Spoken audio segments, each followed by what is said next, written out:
Heureka by Thelightbulb.ai, the Insights Podcast.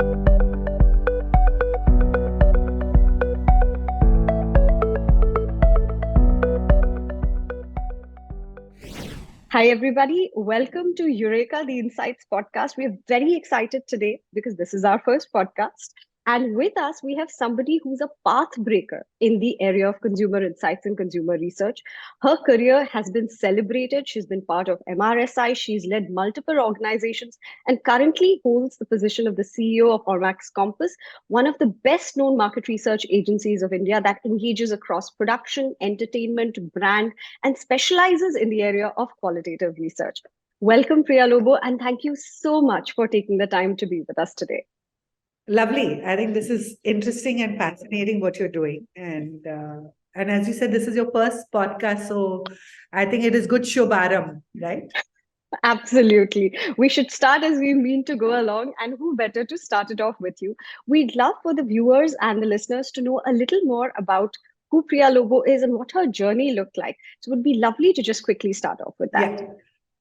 I've been in the business for 29 years.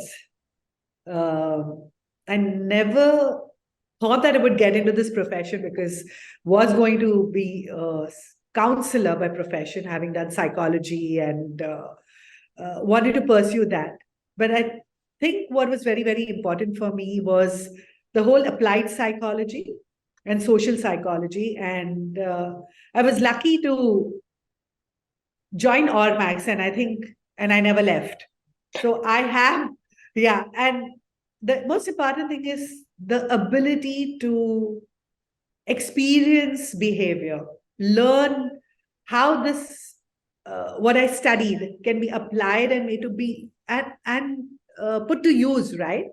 So the experience has been that it's not only theory, the application of it, and how brands have used it. And seeing your work out there, that gives me the truest joy and happiness. Yes, you're right. I've been part of MRSI, part of the MC, had the vice president post. I'm the ESOMAR India rep. And something that I also endeavor to do through my Thoughtful Thursdays with Priya Lobo is just to put out thoughts that are important, things that I'm picking up, things that are valuable for us to think about, right? And I never get shy of using the word researcher. I know many people don't want to use that word. They call it insights, professionals, they use all sorts of things. But given the background that I have, a researcher is a person who actually goes out and researches things, right, from an academic perspective. And therefore, the whole scientific approach and bringing that lens to the work that I do has kept me going. You've already answered the next question I had in mind for you, which is why do you absolutely love what you do? And we can see that the passion for research and digging for insights is really what drives you, that learning that comes through every day. I also want to delve into a little bit about your experiences with ESOMAR and MRSI a little later on. But what I would love to hear and, to just kind of personalize this is perhaps right at the beginning, jump into any one particular project where the insights really made a difference. What did you absolutely love finding out? What is that one project that stands out in your mind? Actually, there are many, but I think we are known for the work that we have done on fog. And I always talk about that, and I'll talk about another example as well. But the fog, when it entered into the market 10 years ago, was an already crowded market, right, with deodorants. And you had Axe as the player. Yeah. And how do you create a brand? And that's where I think our fundamentals lie. We could say that we know how to do it and launch the brand. But the most important thing, the fundamental thing was understanding what consumers want. What are their unmet needs? Or what are the things that are underserved? Or what are they dissatisfied with? And when we understood the landscape of perfumes and deodorants, and understanding what they need, apart from long lasting, all of that, there was a moment of truth when, I remember those groups when I asked them, how do you use it? And everybody did like this, like this, like this. I said, what is this way of, where have you learned it? Obviously, the advertising and what that has taught you, right? But at that moment, somebody said that हम डालते सब है, half of it comes on my clothes and आधा उड़ जाता है. So आधा उड़ जाता है is when we started digging deeper that can, basically, it's all gas. Correct. And there is where Darshan Bhai said that investing in the can actually was designed to give you the right amount of perfume. So your proposition of no gas, no wastage is also dependent on the device that you're dispensing it and the proposition. So I could actually see how that understanding, consumer understanding, was used in the work that we did. And of course, fog is a success story that you, yeah? Absolutely. I think the way that you've linked the thread from the customer to the value proposition, because the segment to which fog sells is a very value conscious segment. They want the effect of the brand and the perfume and the deodorant, but they also want every bit of value of the money that they've paid. And the fact that half of it is dissipating into gas is just such a simple yet obvious insight, which no brand really caught on to till fog really, staked their claim. Yes. And I think, like today morning when I was thinking, I said, what am I going to talk to Ritu? And I realized that this is something that is so important to link.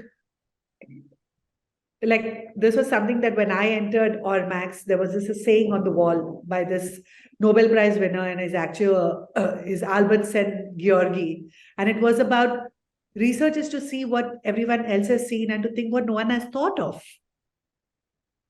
So as researchers, we could be meeting the same people, but what do I pick up and what dots I connect and what other reference points that I use actually is what makes a big difference.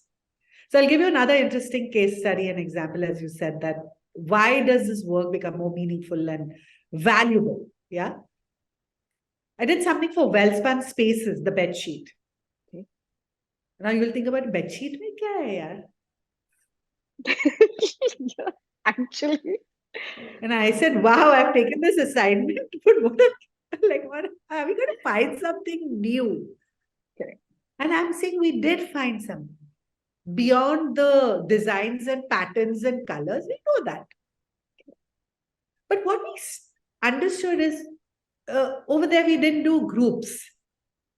We actually did a ethnographic immersive interview where we went to people's homes. We actually saw how they use a bedsheet. Did you know that the Indian home, the bedroom, is a place of activity? They sleep on it, eat on it, jump on it, project work, everything. And there, your bedsheet is something that goes through all that hardship, right? Correct.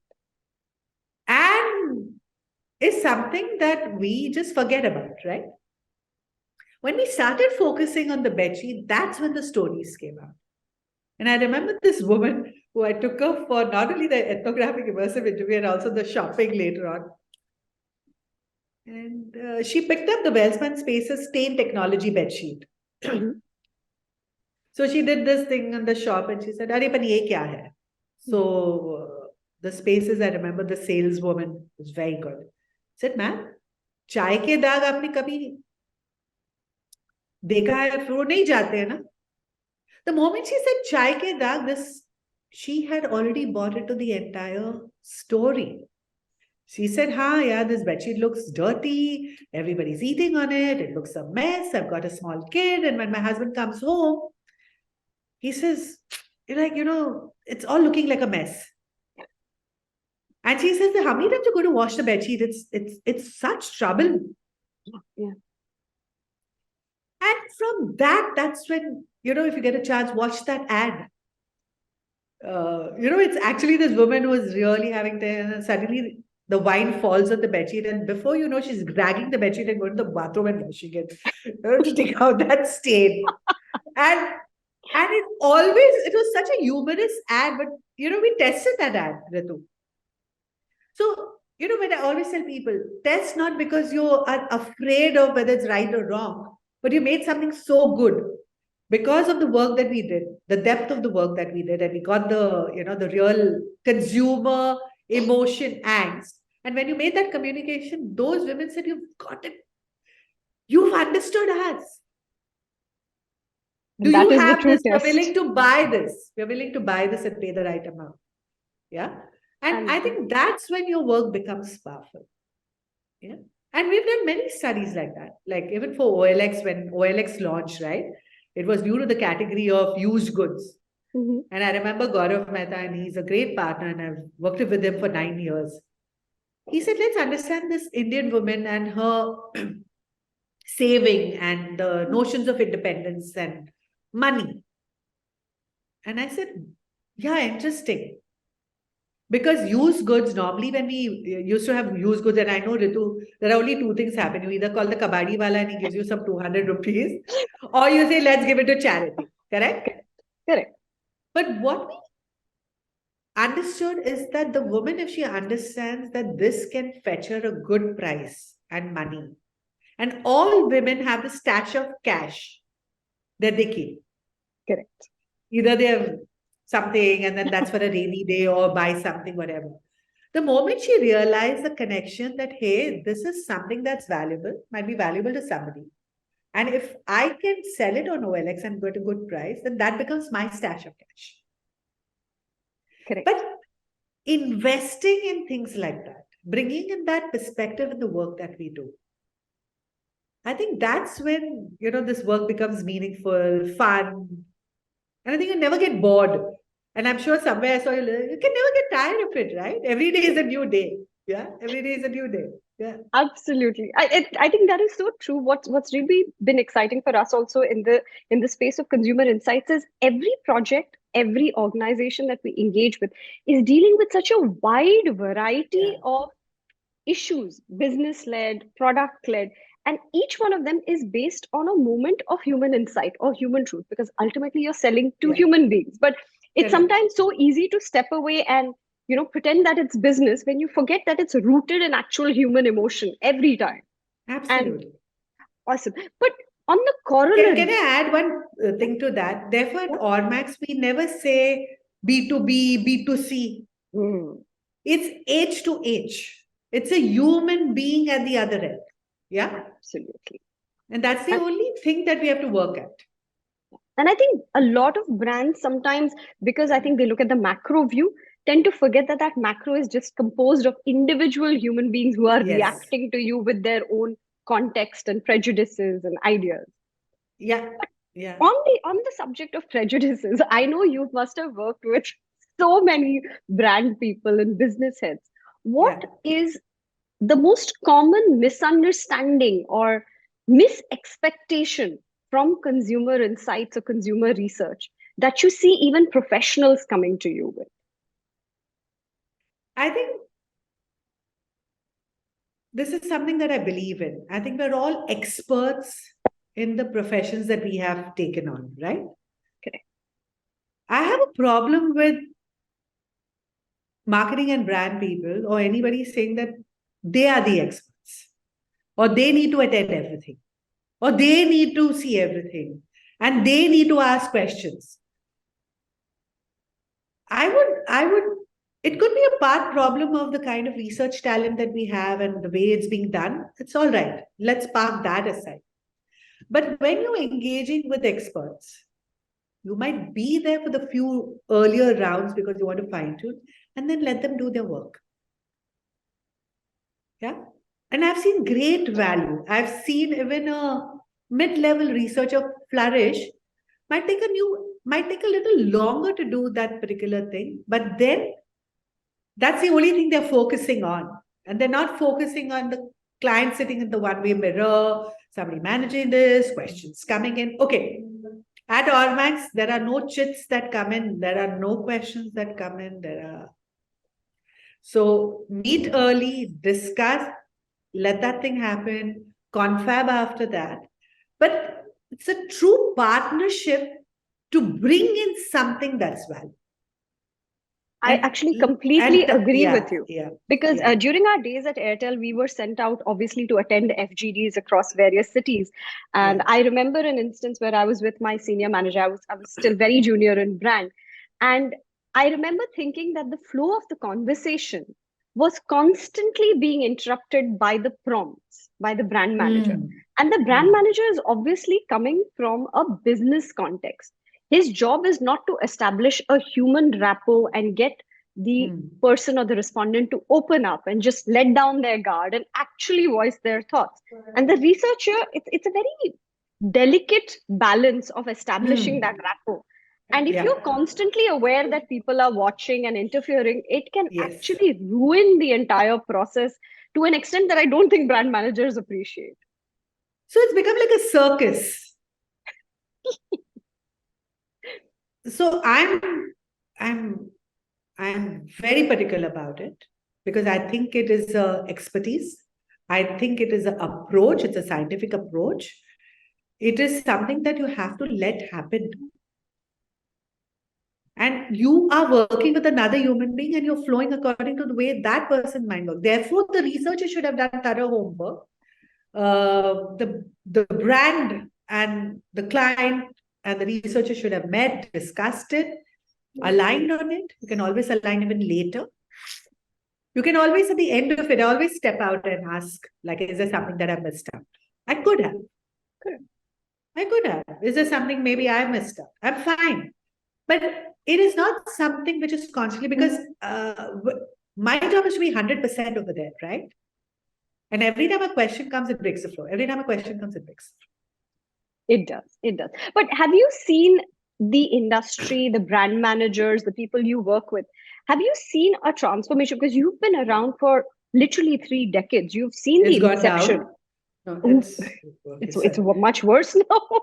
no. So what I would say is that I think that's why I said it's part of the problem of the research industry and the talent and the skill set. Also, it's how you approach your work, correct? As a result, it's also become saying that, okay, I don't know who's doing my work. Let me also be there. Let me see if it is getting done. Okay, so it's a problem that's got compounded. Yeah. I would say that the work that we are doing, I know that some of our partners don't even attend because they see me as a brand custodian. Correct. Therefore, when my researchers say, is the client coming? He said, I'm your client. So I'm absolving you of all that. You just have to talk. If it doesn't make sense to me, it'll never make sense to anybody else. Correct? 100%. Therefore, I'm saying it's an approach. It's something that one has to be committed to. It's a very difficult approach also, right? Correct. It's not an easy one to kind of Not an stay easy. with. Absolutely. And in this transformation that you've been seeing over the decades, how have you seen technology play in? Has it helped the situation? Has it made it more confusing? Is it just more complex now that technology has also gotten involved in the consumer insights process? No. So I was thinking about this question that you said. These are all artificial things, Ritu. Like quantitative, qualitative. In my mind, research is research. I need to know which methodology to use or what tool to use to give the answer. Correct? Correct. So for me, technology is, I think, part of our lives. It's an integrated thing today. In fact, what you're doing helps me in my understanding, right? Correct. Absolutely. And It's a I've tool. used it that way. It's a tool and I've used it and I've seen great value out of it. When I'm doing a 20 crore campaign and I'm using neuroscience and I'm using facial coding, I'm looking for that extra thing that will help me understand the data better from the qualitative research. Or I can use what you're giving me to, it's a scientific approach. So I can use that data to get my line of questioning or thinking about it in a better way. Therefore, I don't think so it is an either or, right? It's about what we need for that particular assignment and how we can integrate technology along with that. Today, we are happily doing online groups. Before COVID, people, oh no, you have to be physical. And I already were like with OLX and all these guys, they said we are a tech company. We don't need to see you physically in the office. You should, Correct. we were doing Skype presentations then. I'm talking about 10 years ago. Wow. And I got so used to it and got good at it that I realized that I have to visualize my audience, right? So when COVID came, I was like, fine, this is another thing that's part of our journey. And we adapted very quickly. And that's what humans are, right? We can adapt and Very we can learn. And therefore, I see technology as part of our life and what we are doing as researchers as well. Yeah. And I don't think so. It is something that, is going, it's only this or it's only that. It's about how I think the person who is going to really win at the end is a person who can look at disparate sets of data. Understood. And is able to connect dots. That actually leads me to one of the questions I've been thinking about as we engage with various consumer insights brands is there one large problem that you see emerging in the consumer insight space? One, as you said, could be looking at disparate sources of data, because today a brand has multiple touch points across digital touch points, human touch points, retail touch points. Is there one common large problem you're seeing emerging as a thread across various products or brands that you work with? Today, I feel the brand needs to know how the consumer has got in touch with his brand, or where did that awareness come in from? Okay, so going back to the original source of where that interaction or awareness happens has become very difficult to establish. And also reviews, right? We are in a world where we are reviewing everything. Correct. Yeah. Now, reviews could be whether I do online reviews or word of mouth, but that's your reality today. And I'm not talking about online shopping or offline shopping. That is your reality. Your SSC B1 woman out of different parts of the city is saying that my Google pe dekh leti hu reviews. Exactly. And then I will ask other people. So I'm saying that because it's information and the information has got democratized, everybody now has that same phone and can check things, right? Therefore, how have they interacted with my brand? How have they got to know about it? How are they even deciding whether this is the brand that they need to buy? I don't think so. We can be complacent anymore, is my feeling. Because you now can't control Colgate. Yeah, you can't control the channels. That's actually. And you can't say I'm Colgate and therefore I will, nothing can come along. That is why some of these brands, in fact, good I brought up at Colgate, is many of these brands invest in understanding what's happening in each of the regional markets. Correct. So the play is not at a national level. It could be at a very micro level, right? Correct. So, for example, when Patanjali was just coming up in UP Lucknow, in fact, Colgate said, let me invest in understanding why Patanjali is really growing. Why is UP just using this brand Dantkanti? It's major. I would love to know more, because Patanjali for me is a huge marketing case study in itself. They have just upended the traditional FMCG brands with such a unique Indian grown insight. Could you talk more about this? So I talk about Lucknow, right? And that's when they picked up the blip. That's how Colgate Ved Shakti was launched, right? So I'm just saying how data helps you, correct? I was picking up that Patanjali is growing as a market. And I'm sure the reports that they subscribed to was also showing the blip. Correct. So we said, let's understand Patanjali as a brand, but actually understand the consumer who's using Dantkanti. Correct? It's fascinating understanding the codes of Ayurveda, understanding the codes of natural. What is it that they're looking in a toothpaste? Why did they move to Patanjali? Correct? And just this is important. This is something that I want to leave as a tip. You said, what is a tip for researchers? Correct? Please travel and go to these markets. We can't be sitting on a phone and saying, I know Lucknow. No, you don't know Lucknow. You have to be in Lucknow to know Lucknow. And you have to travel. You have to meet your consumers. You have to walk the streets. You have to be in the market. So what about Lucknow, Ritu, if I asked you, is something that, since we're talking about the teeth, right? What do you think that Patanjali, the Dantkanti things solved for?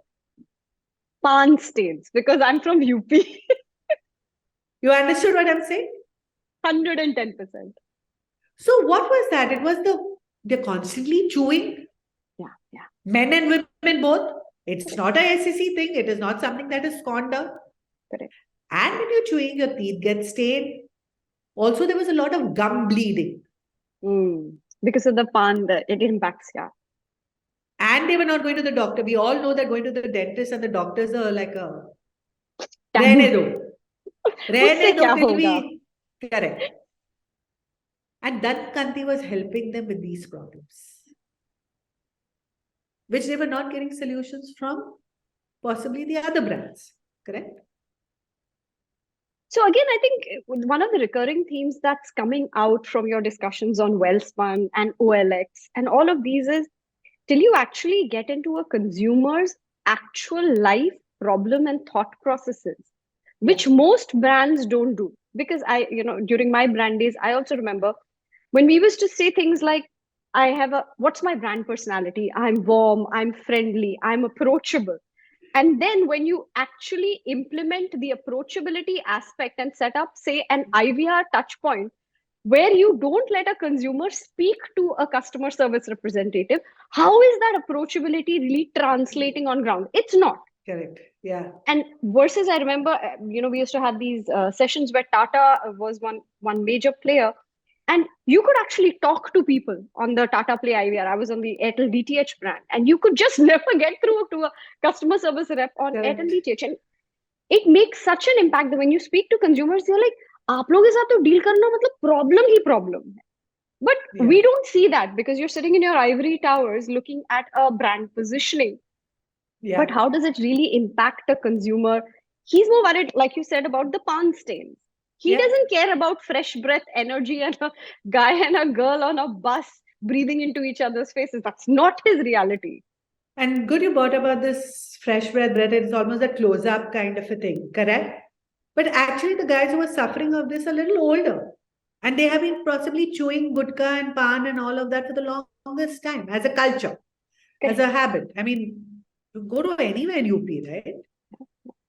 And that was something. And the fact of the matter is, I'd also done something for the DSP group, the Pass, and they also had a brand called Rajnikanda. Yeah, and I really, because we had decided not to do anything with tobacco, and I said, please give me the ingredients, and I realized it was the areca nut, which has got no this. But that's when I understood that culturally it is not scorned upon. It is. And therefore you have this entire population. And Patanjali started off there. It grew as a brand from correct? Okay. And then later the whole codes of natural Ayurveda and something that possibly they would have worked on. And then we understood what the codes of that was, because when Colgate Ved Shakti launched, I think the packaging, the ingredients, we also tested it once it was launched to see the efficacy of that. Right? What are the ingredients that are working? What are the ingredients that are not working? So I think a lot goes on when you're actually launching a brand. And therefore, when you're launching a brand, you need to be very thorough of your consumer work, your consumer Bible of understanding, because that has to be rock solid. Right? Yeah. And that can't happen if you're not on ground, not speaking to consumers on a daily basis. Which even if you don't do on ground, you have to have the ability of I'm talking about the younger researchers can't afford it. Those who have been in the industry would have traveled. But if you say I'm going to sit in Bombay and understand what Chennai mindset is, sorry, boss. That doesn't work. It's a different world. South India is and South is a different mindset. Yeah. 100%. Yeah. Awesome. That actually leads me to my next question. Now that technology is coming in, the world is becoming smaller. You have the phone in your hand, you have access to so many opinions, platforms, reviews, data. With this smaller world, more interconnected world, what is the next big innovation that you see the consumer insights industry moving to? How will the consumer insights industry be able to reinvent itself? Does it need to reinvent itself? I think it needs to. Okay. I think it needs to because I think it is getting swayed with all sorts of things. Correct? I feel some of the things have got lost, which is what I say is your basics and fundamentals. And I know that's a narrative that I hear a lot at ESOMAR and the international world talking. Somebody has to answer the why, correct? Somebody has to understand behavior. Somebody has to spend time honing those skills. So I think what is happening is we constantly get swayed with what's happening. Yeah. So one I would say is an investment into the basics and the fundamentals and understanding behavior. I feel researchers also need to sharpen their tools, correct? What are the things that you're reading? Because cognitive science has evolved. Applied psychology has evolved. Cultural anthropology. So there are so many things that are happening around us. So as a researcher today, you can't say, I do FGDs and DI. Yeah, that's when I want to, and I think that's where this industry has lost that glamour and that, what I would say, what I feel is what really makes this industry so good, correct? You've reduced it to some kind of a commodity. You've reduced it to some kind of very basic stuff. So as a result, that itself is, I think, something, it's not a disruption. It's basically saying that we need to do what we are supposed to do, right? Yeah. As I told you, the person who is a researcher is the person who will go long way is disparate sets of data. I can look at any kind of data, even numbers, and I can make sense of it. I might have a strong point in something. I should be able to collaborate with different kinds of people and give a holistic solution. Correct. Nobody has the time today to talk to 10, 20 different people and bring in experts. If you can do that and you can give a integrated solution, a holistic solution, that's what's going to happen. So I integration, understand. collaboration is the most important thing that's going to happen. Absolutely. And as you're working on brands that are getting cross-cultural across countries, bringing this disparate sets of data, because if you expect a brand who has originated, say, in the US to transform its positioning and take on different insights from India, you still need to be able to stay true to the parent brand. And you can only do that if you're looking at multiple sources of data and integrating them together. Yeah, and I'll just give you an example. I'm glad you brought it up because we just work for a single malt whiskey brand, Glenmorangie. There is a global positioning, but how is it relevant to India? And I should be able to look at all the past data, right? Correct. They would have done some work. And how do I build on that? And how do I make this particular piece of work relevant to the Indian audience, understand the codes of single malt whiskey, what's really happening in India, and what is it that they can use in their communication? The most important thing is luxury brands communicate very differently from FMCG brands, correct? Therefore, all the more getting it right, getting the profiles right, getting the nuancing right. Yeah.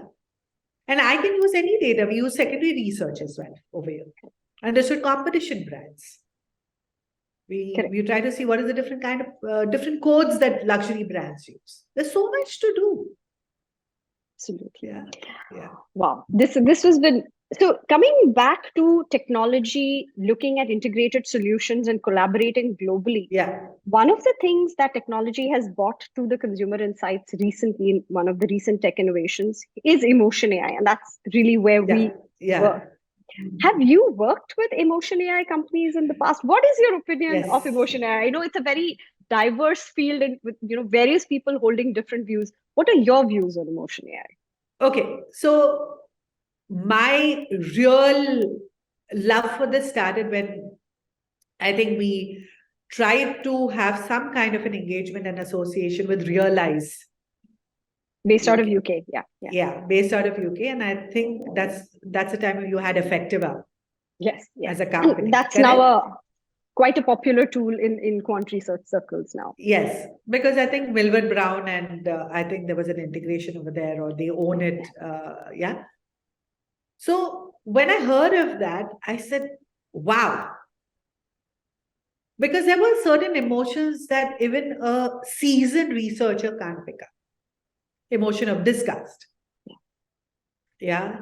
Sometimes people say something, even if I'm very good at nonverbal, but I might not just pick up something because just the way the eyebrow is raised or way the smile is. And you might pick that up, and that might be very important for me, because when I am testing something, though the person says, nay, 9 marks.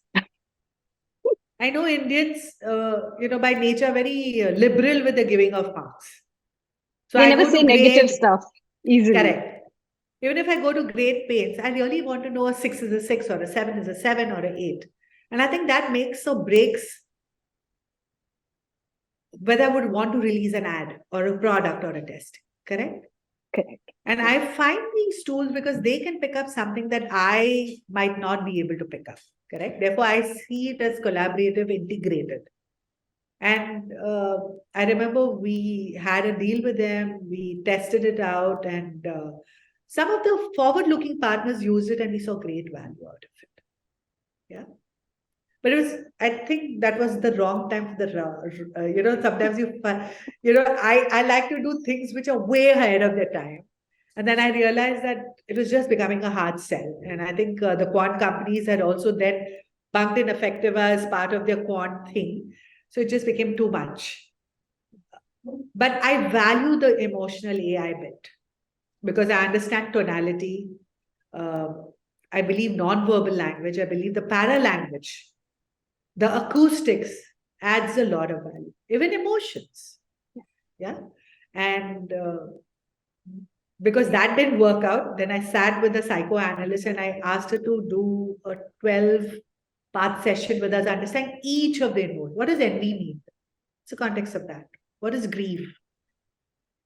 And that bolstered my understanding. Yeah. So I use tech and theory and concepts and try and see how can that add more value. Yeah. So I think this is the right time for something like this, because I think everybody's talking about emotions, right? These days. Absolutely. I also think post-COVID, there has been a dramatic shift in the acceptability of technical solutions, because Yeah. I think earlier there was also a certain amount of resistance saying, why is it even required? Why Yes. are we not staying with the tried and tested methods Yeah. of research? But obviously, when things like COVID happened, and when you start interacting with brands that are global, such tools can just help you. I think it's simply a matter of using what's available. The other method, there's nothing wrong with it, but if you can do it faster, you can do it in an affordable manner, get more data, why not? So that's why I told you, we should stop worrying about this traditional, non-traditional. I'm tired of these separations. Yeah, because it's just not necessary, right? I've told you many instances where I've used it. And I've seen great value because I knew what I wanted as an output. If you have that clarity, if you know this can work for you and you can integrate it, and if your partners see value in that, then I see this as a way forward. And you're right. I think with online, with the COVID, I think we're far more comfortable with technology and online and, how we're going to use it. No, I mean, today people are, sitting with in another office of ours at Ormax Media, and we were talking about virtual and, moving things fast. It's part of our life. But at the same time, we should not lose the offline way of doing things. Because that is where the touches. Yes. And we need to know where the compromises happen. See, remember one thing, you can use whatever. But you should know that, okay, if I'm using this and I'm this, but if I'm not being able to do it completely, what am I compromising? And then if you factor that in, I think it's doable. Yeah. Absolutely. So I know you already gave us a fabulous tip for researchers, which is to learn to look at disparate sources of data and bring them together.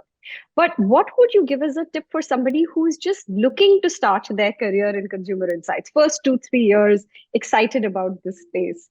What would you say to them? I would say that just be curious. Yeah. Both curious and passionate.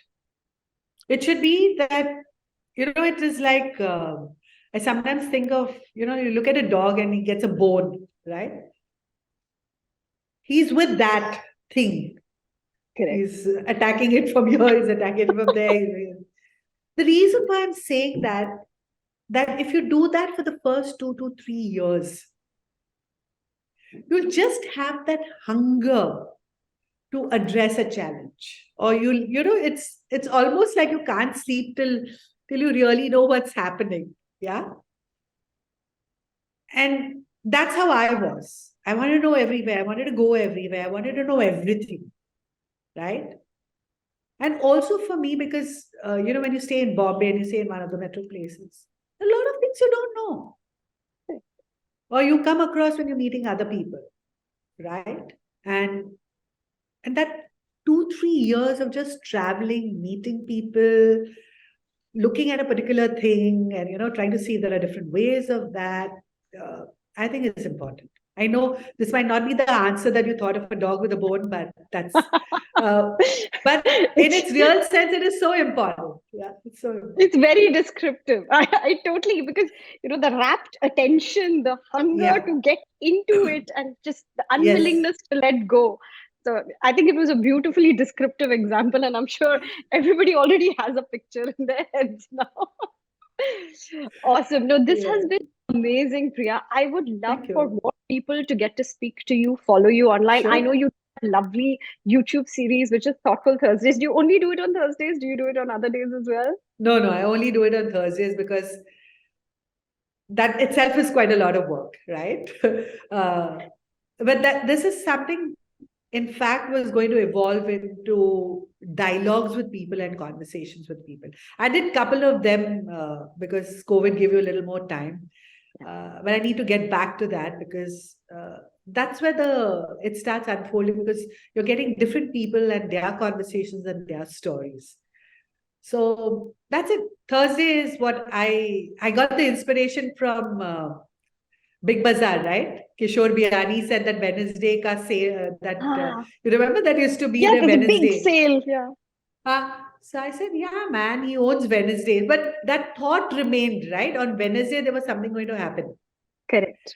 So I said, I'll make it Thursdays and thoughtful Thursdays. But there was a very deeper thought to it. There were two thoughts. One is interesting conversations with people and capturing them, or things that I'm seeing.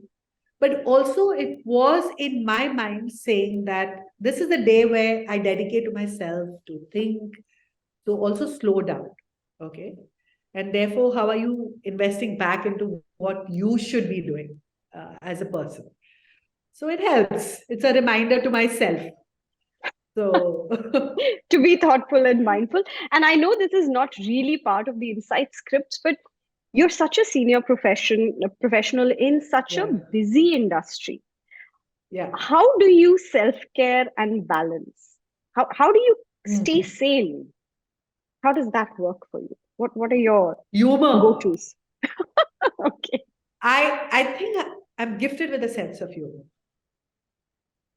And I'm gifted with a sense of uh, a very daydreaming, imaginary, alternate reality in my head. So I think I have a lot of fun going on in my mind. I think it's cultivated over a period of time. I realized that this is a good thing to have, right? The second thing that I think it happened is when I was around 35, 36 in my career.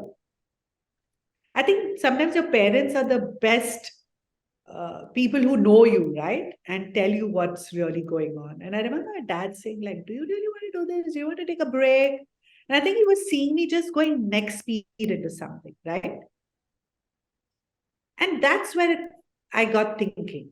I said, what we are saying, pause and reflect and all of that right now. I think I started that journey 37, 38. Yeah. And I said, no, there is something. We're just going next speed. We're just, just saying this is it, work. And I was already getting tired and bored because I think by nature, I'm an explorer, creative person. And, that's me, right? And he was seeing that spark go. So I said, why is he saying this? Right. So he's observing that. And that's where I got into this whole thing of understanding creativity. I don't use the word work-life balance because it's never a this, but what is it that you're doing for yourself? Correct. And I think the journey has been over the last 7, 8 years of, I think, understanding the mind, understanding the behavior, understanding yourself, because I think as a researcher, you need to understand yourself, right? I mean, that's part of the process. And I think that's been the journey of the last 10 years. So I think working on yourself is as important as what else you do, right? Absolutely. The research version of physician, heal thyself. Researcher, first understand yourself. Yeah, and also vulnerability, right? I realized that lots of people have the same kind of questions that I was dealing with. Correct. And maybe I was at a journey where I think also growth-wise and all, probably rose, like you rise very fast. And then I said that I'm getting bored. So maybe there are other people getting bored. So I started a few conversations with people. And they said, hey, we had so much fun. When are we meeting next time? I said, there is a need. So there's a need of other senior people also saying that we're only meeting the same kind of people. It's refreshing to have someone come, exchange stories, share challenges. And I think Thoughtful Thursdays actually is a culmination of that, which started as coffee dates and interesting conversations with people and 45 minutes, just spending time and not doing what you do regularly. And I think I was able to tap into that need, and it has been good. It's been really good.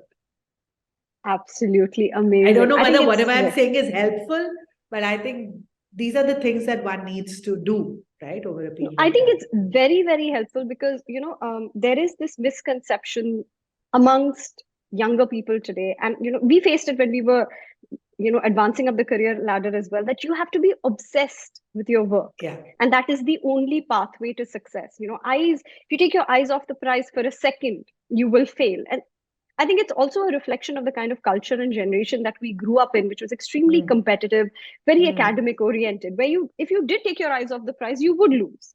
But that's not the world we live in now. Today, there is a place for everybody to make a life, to make money, to have a standard or quality of life that they aspire to. There are so many options today. But that mentality that we've grown up with, that stay obsessed, nose to the grindstone, don't take your eyes off the prize. If you falter, you will fall. That doesn't exist. And when senior professionals like yourself share these kind of thoughts, that it's okay to take time for yourself, it's okay to celebrate those parts of yourself which are not directly consumed by your work every day. And That's taking fine. a holiday, please take a holiday. I tell people that in a year, you have to go on a 2-week vacation. It's important. It's hilarious that I hear people saying that we can't take a break. And again, they treat it as a badge of honor. That yeah, and it was one of the research where I realized that guy said, I can't fall ill. I said, okay. I said, why? Ek din bhi nahi jaunga to ma'am, then my boss thinks I'm not working. And I said, but you're not well, right? How is it going to? And then I realized, something stirred in me. I said, what are we doing? Are we telling a generation that you can't take a holiday? Are we saying that we always have to work? Also, what is perfectionism, right? At the end of it, right? For me, like many of the partners we work said, yeah, it's 85%. We get it right, we move on, we tinker with it. So what about the tinkering part that we know about, right? As researchers, we can fiddle, we can tinker, we can fine tune. And I think those are the very important thoughts that we need to build, right? As culture and as senior people as well. Yeah. Absolutely. Awesome. This was Lovely. absolutely phenomenal. Thank you so much for taking so much time to spend Welcome. with us. We really appreciate it. And I'm sure there'll be a lot of people reaching out to you once the series goes live on YouTube and on LinkedIn. How else can people find you? I know they can find you on YouTube with Thoughtful Thursdays with Priya. LinkedIn. On LinkedIn. Yeah. And they can, of course, write to you via Ormax or find you on your organizational website. Yeah. Absolutely. They can go to the Ormax Compass website. We have put up some case studies, lots of interesting stuff. Yeah. Absolutely. Thank you so much again, Priya. This was an absolute pleasure. Thank you for being part of Heureka. Lovely. Thank you. Bye-bye. Thank you.